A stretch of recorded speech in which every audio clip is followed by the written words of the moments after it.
guys, welcome to LoveCast, the BL podcast reviews. I am your host, Alexa, and with me as always are my fellow hosts, Kayla and Pixie. Hey. This month, we are diving into the recent Korean BL that had everyone on every platform talking secret relationships. For the synopsis, Jung Da-on seems like a perfect guy with a handsome appearance, intelligence, and a background that includes graduating from a prestigious university. He is the envy of many people, but in reality, his life isn't so great due to his family that relies on him and his parents being debt-ridden. Jung Da-on gets involved with 3 men and becomes the center of a complex love relationship. Ju Sung-hyun is Jung Da-on's co-worker. He loves Da-on and tries to be honest, friendly, and unadorned. Kim Soo-hyun has never stopped loving Jung Da-on, even though he has not seen him in a long time. And Shin Jae-min has known Jung Da-on for a long time. He supported him by doing things like tutoring him for free during their high school days. Jung Da-on trusts and relies on him. So this is an 8-episode, 30 to 35 minute each episode drama, and it can be watched on iQIYI. So this show, when this show was airing, I could not go a single day without seeing someone talking about it on social media, that it was the craziest, like most unhinged, like KBL they had ever seen, and like each week was crazier than the next. Yeah. And I mean, it definitely was very unhinged. Yeah. There was a lot of shit going on there in every episode. I had like kind of expected, based on the title, and also I don't really remember seeing any actual clips of it before I actually watched it. Like I would see the tweets, but I hadn't actually watched the clips. So like I was going into it with the impression that everyone in the show was gonna be like a little bit shady, a little bit gray, like everyone was gonna be manipulating everyone. And then it was like, 2 of these people are violent, abusive, manipulative. Yeah. Red flags. Like, hello. And one of them is a genuinely good person. So I think like my expectations of like what the like, I don't know. I thought it was going to be like more like, who should he choose? Like, who is worse for him? Yeah. It was like, I had a different expectation of what secret relationships would mean. But I was very much like, 2 of these people are just straight up bad people. Like, they should both be in jail. One of them, most definitely, obviously. Yeah, but one of them is worse than the other, honestly. But yes, yeah, but not very good people all around. And then there was like Sung-hyun, who was just like a little angel on earth. Oh, he's just like a puppy. I love his smile. So cute.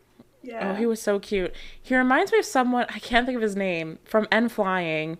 The one guy from N Flying, which is a K-band, and I can't think of what his name is right now. Oh my god. I know who you're talking about. Yeah. Oh my gosh. It's not going to come to me. I don't know N Flying members well enough, but I just know that one guy's face, and I was like, this is who he reminds me of. But yeah. Can I be a little bit controversial? I kind of, like, if this was my story, I would have made him end up with Soo-jun. Soo-jun? Soo-hyun. I did not like that man. Listen. Just no. I know he's not a good guy. I know, but we can fix him. Do you want to fix him? Jaemin is far gone and has always been far gone. Like Soo-jun, he was great in the, like when they first met, like in school, like they were cute together. Like that was cute. He was just like messed up because of Jaemin. Not making excuses, but we can fix him, okay?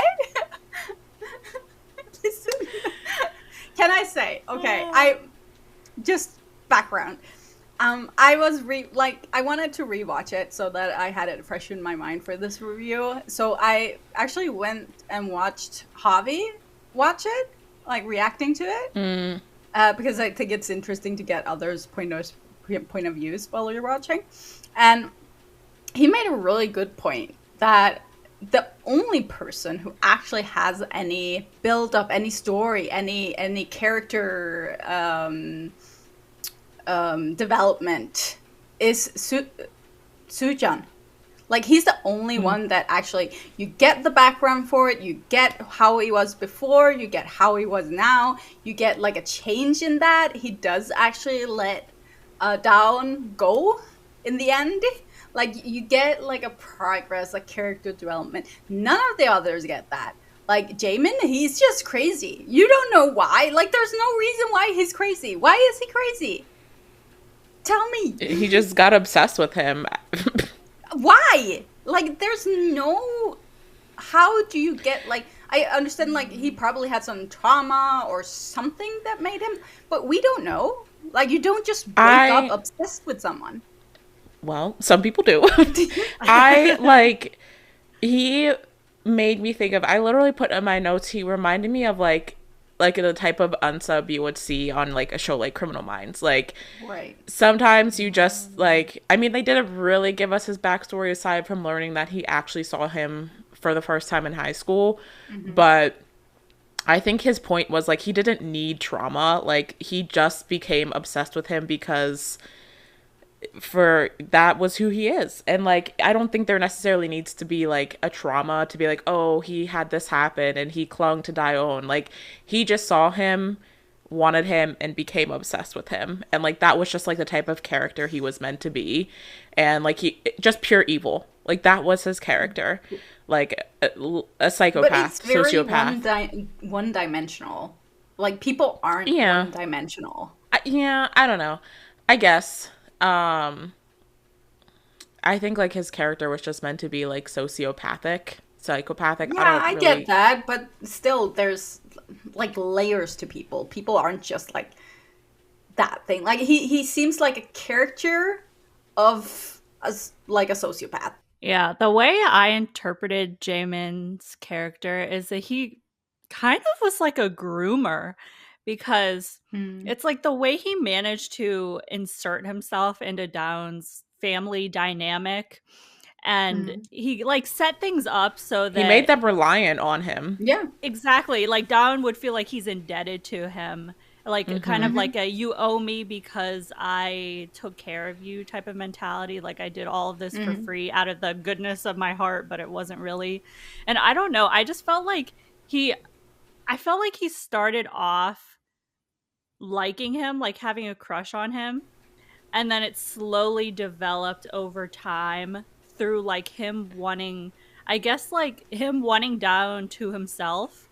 And I felt like that, like, jealousy and like wanting to control him basically just started to take over. Like, I don't know, I didn't think that he was like straight up psychopathic from the beginning. I thought that like it developed over time. Just, I don't know. But, I mean, you can't be all mentally there and do some of the things that he did. Like, he was really, I don't know. I think, I kind of see what you're saying. I think the switch for him was when he realized that Daon actually liked Soohyun in college. Which I don't really... They didn't really explain like why I guess they didn't really explain why any of them like liked each other in college. I didn't really get like the backstory there. I was like, oh, like the one day they revealed in like the epilogue that it was actually Soohyun he liked, and I was like, oh, okay. Like, I didn't really get where that came from. Yeah, there was I think that was the foreshadowing for it. I think that was the thing that flipped the switch for Jamin and made him like switch from like genuinely liking this person to obsessing and wanting to have him to himself, because that was when he like came up with this contract so that neither of them could date Daon, which I don't know.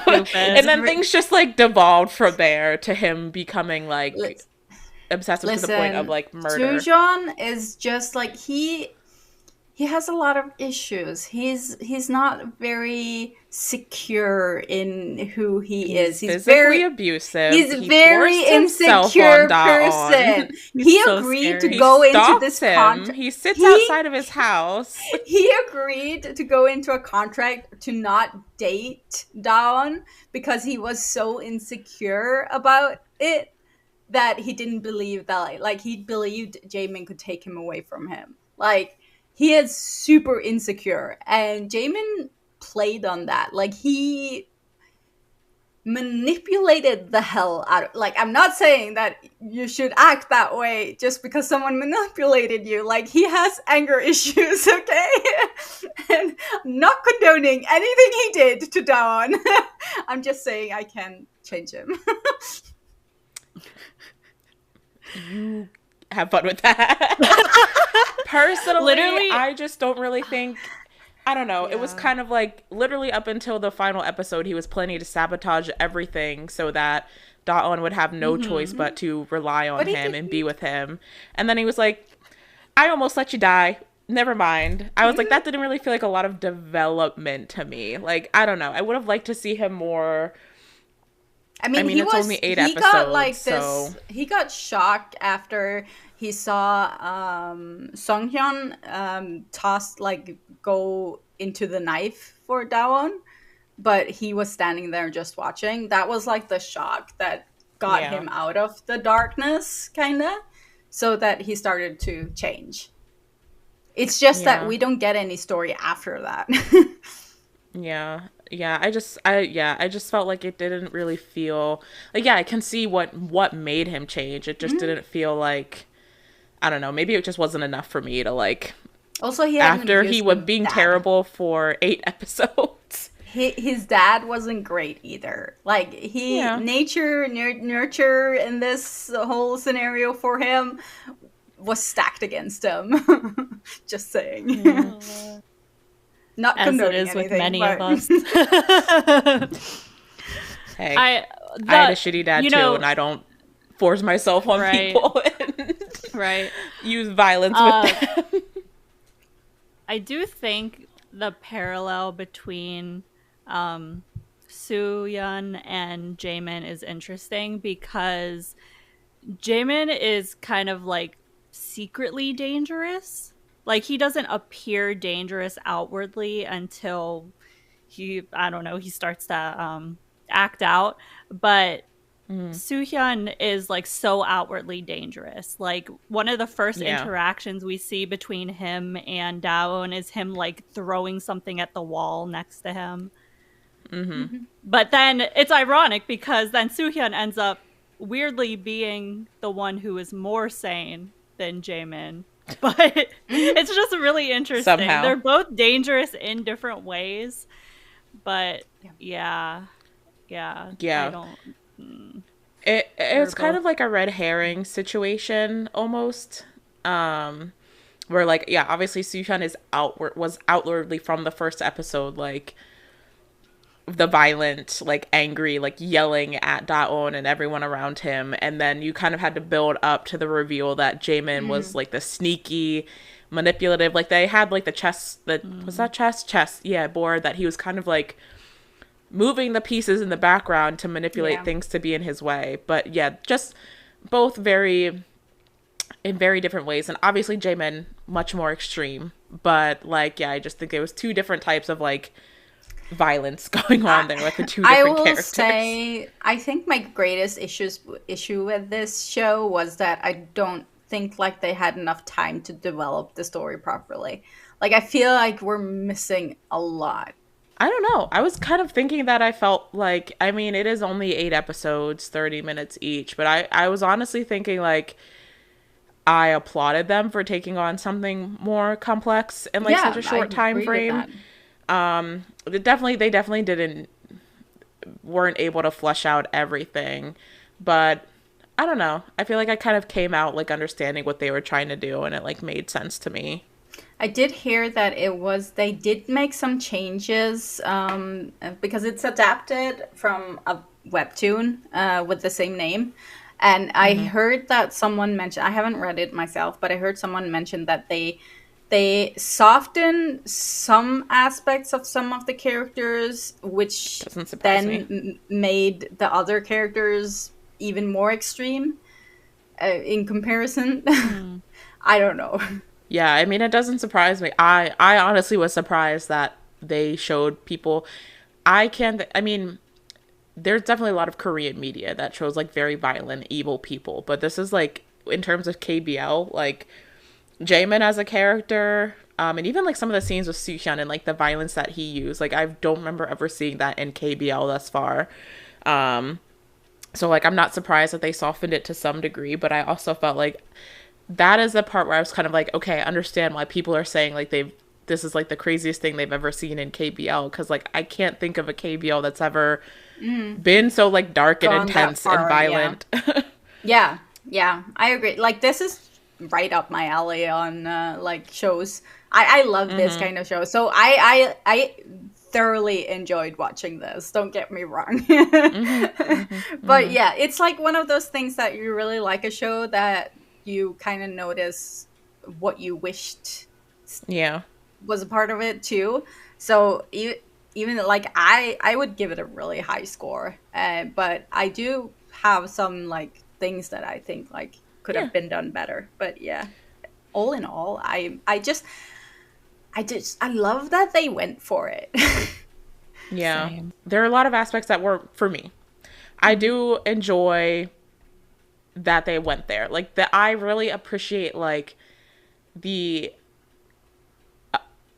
effort is not the right word. I really appreciate getting something complex and dark, because like KBL can often be very one note because the time is very limited. So I really, really appreciate them really trying to do something that was like different and darker and like explored these like very serious like topics. I just think like not my type of show necessarily, but there was a lot I still did like about it. I think I really like the acting was superb. Like that some of the best acting I've seen in a drama in a long time. Like 100%. The character who played, I mean, playing an evil person is not easy, and believably playing like an evil person. Like the guy who played Jaemin did like such a good job of like, you can see like when the character switched. And he's like so beautiful. Like the dude is so beautiful that it's just like when he goes full on evil, I'm just like no. No, the scene with the knife, I was like that was the one where I was like really like the switch in his eyes, and then like him like crazy. So emotionlessly like as a character just like stabbing himself. I was like this is crazy. Like crazy. I was like okay. But also, and like the actor who played Daeon, like so many emotional like elements to his character that he had to tackle that I think he did a really good job with. So like the acting was superb all around. I really, really think that the cast did like a really great job with it. Also, this is such a random tidbit, but you were mentioning the webtoon.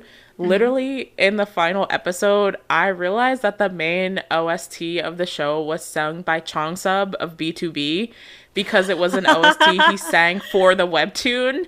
And I was watching the final episode, and I was like, that's fucking Chongsub. Like, that's one of my favorite. It took me the entire 8 episodes to realize like that was one of the singers from my favorite K-pop group. And I was like, oh my god. And I remember him, like, I remember seeing the news that, like, he had done a OST for a BL webtoon, and, like, everyone thought that was really cool. And then I was like, oh, this is the webtoon he did an OST for. Wow. So that was just, shout out to Chongsub. But, yeah, it was literally watching, like, the final, like, the scene where they kiss in the hospital, and I was like, I would know that voice anywhere. How did I not recognize it sooner? I don't know.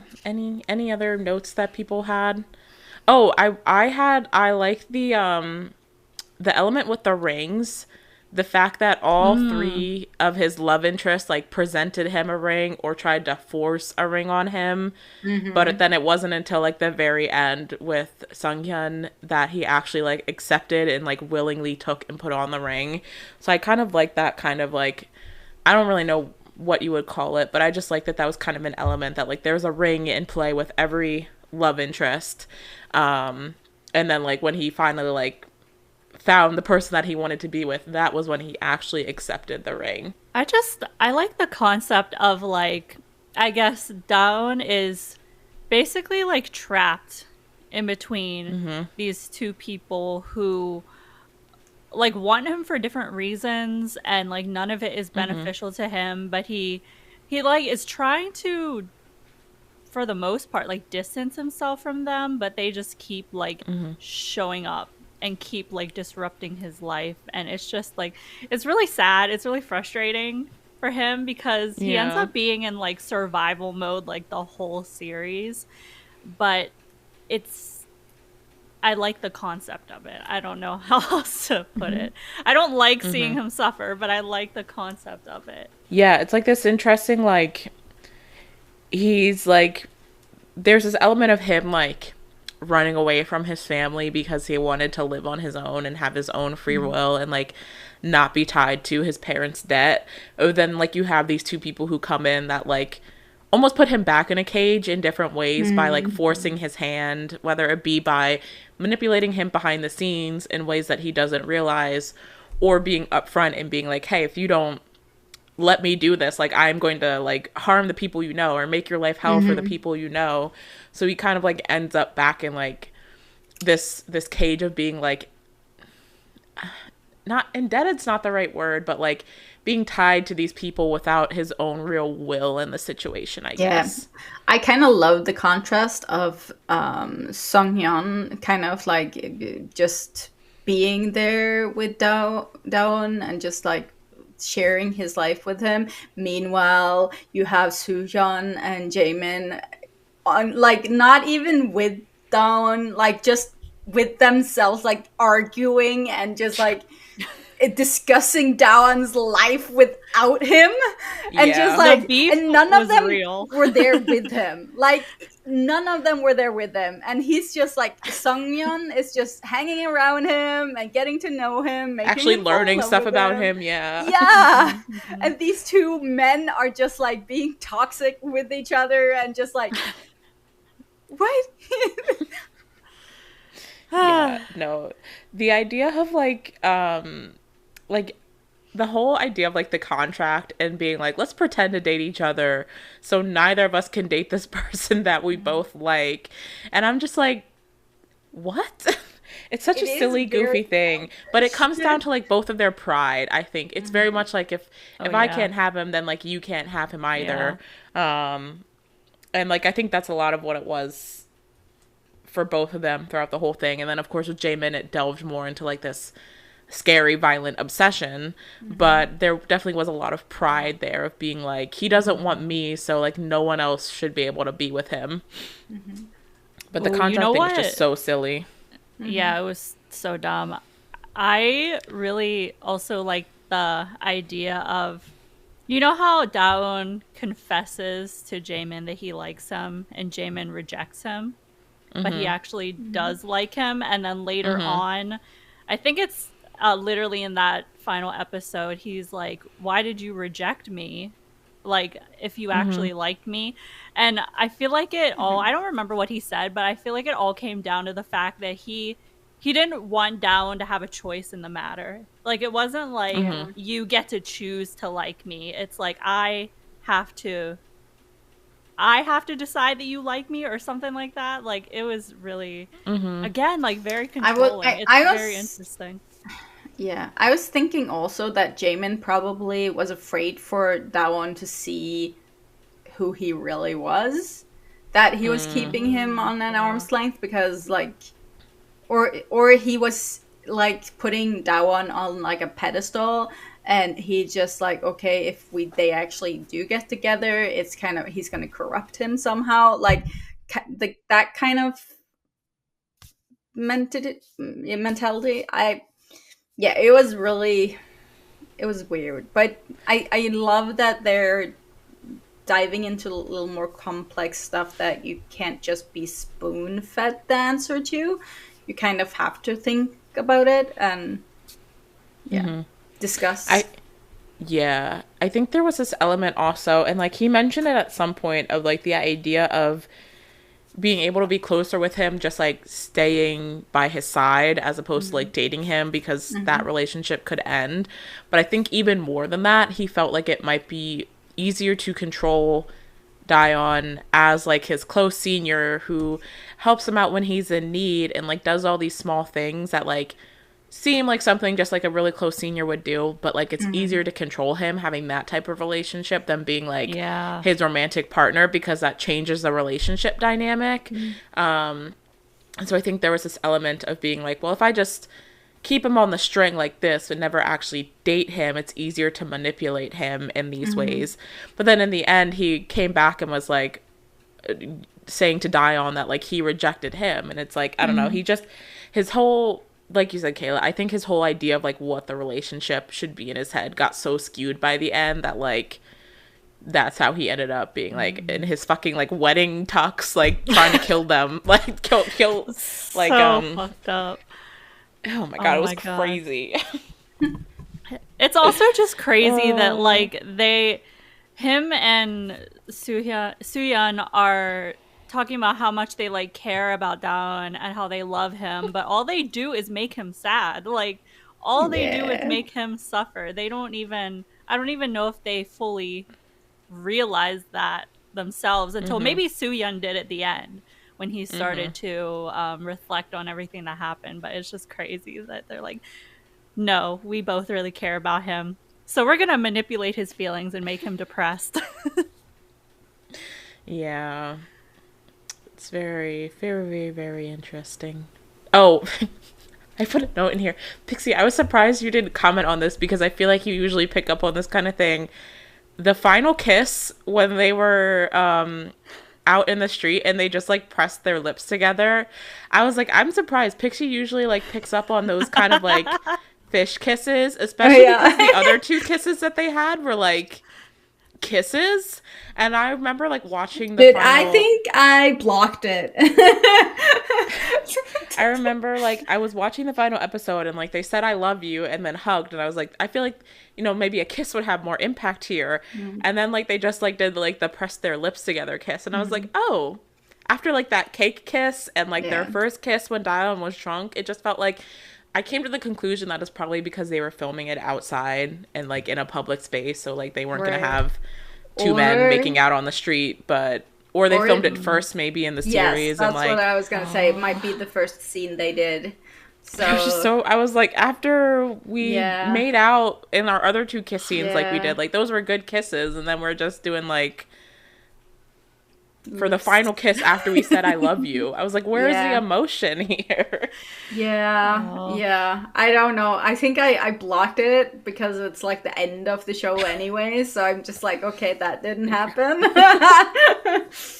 But yeah, I agree. It was a really bad kiss. But I kind of had a feeling like they were going for some like cinematic kind of shot, and they were like doing the freeze kiss thing, and I hate it, so I just don't.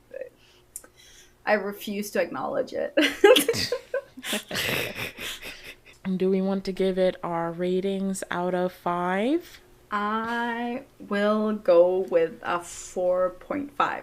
Honestly, like I will put it really high because I think like the drama and the toxicity just makes up for the things that I thought was missing, and I just appreciate the change in pace from the normal KBLs.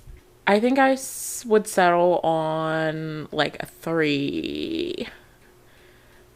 I really liked the acting. I really liked that they tried to do something very different. I appreciate like the complexity of the characters, but I just think like some elements of it just weren't shows that were made for me. I just like, I don't know.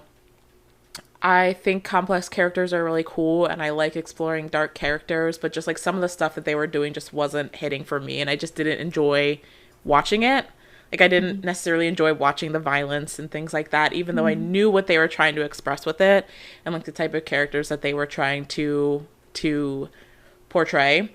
But I feel like I'm going middle ground because I really appreciate what the story was trying to do. I think there was a lot of good writing, a lot of good character in there, a lot of good acting, but it just like is not necessarily my thing, and so that's why I kind of like landed in the middle. But I think for people who kind of enjoy these like darker, lots of red flags, like intense stories, like it's a really, really good type of story in that realm, if that makes sense. I also had a 4.5 out of 5. I really liked it. Like, the only reason I wouldn't give it a 5 is because I personally feel like Soo-yeon didn't suffer nearly as much as he deserved to in the end. Like, he played a big role in endangering Dawn's life. And it just, like, ended with him kind of being like, sorry, I went too far. So I wasn't really vibing with that, but, like, I really liked everything else. Like, I love the psychological elements. I love just, like, thinking about, like, what motivations, what drives each of the characters. I like the fact that the story wasn't, like, just about a romance, which does make it, like, different from a lot of the KBLs. Like, there are just so many layers to it. What else did I have? I thought the tonal shift was really good, because at first it kind of feels jarring, because you're like, it starts off like your average romance drama and then it quickly evolves into something else. But looking back, I think there's enough foreshadowing, even in like the opening sequence. Like, there's enough foreshadowing that something is amiss.